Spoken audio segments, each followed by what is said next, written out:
হাই everyone, কিনে আছে সকলোৱে।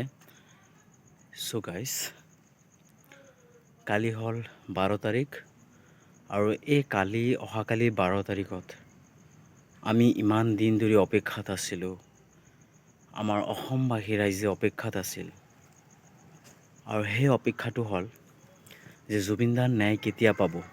তো সঁচাকৈ অহাকালি 12 ডিচেম্বৰ, অহাকালি যে SIT-য়ে যিবিলাক তদন্ত কৰিছিল জুবিনদাৰ মৃত্যুক লৈ কেনে, সকলো 3500 পৃষ্ঠাত তদন্ত কৰি উলিয়াইছে আৰু সেইটো অহাকালি ঘোষণা কৰা হ'ব আৰু নাজানো কি হ'ব। চ' কালি চাৰ্জ শ্বীটটো দিব। চ' গতিকে কি হয় নাজানো। চ' এতিয়া দেখা গ'ল যে ইমান দিন অপেক্ষা কৰাৰ পিছত অহাকালি যিটো লিষ্ট ওলাব, সেইটো সকলোতকৈ মহত্বপূৰ্ণ লিষ্ট। চ' হত্যাকাৰীয়ে উচিত শিক্ষা পোৱাটো আমি সকলোৱে বিচাৰোঁ, অসমবাসী ৰাইজে বিচাৰে। চ' নাজানো কি হয় কালি।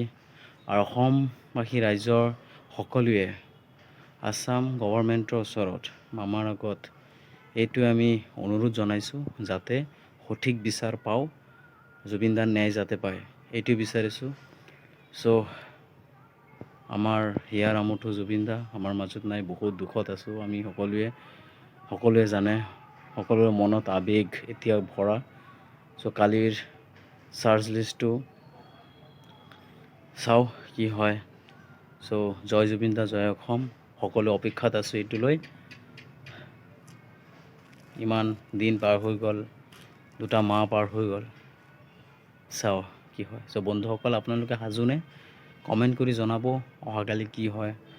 আৰু চাওঁ, আৰু যিসকলে এইটো ভুল কৰিছে, মানে হত্যা কৰিছে, সেইটো যাতে ওলায়, উচিত শিক্ষা পায় ন্যায়ৰ আগত, আৰু জুবিনদা যাতে ন্যায় পায়, এইটো আমি সকলোৱে বিচাৰিছোঁ। ধন্যবাদ। জয় অসম, জয় জুবিনদা।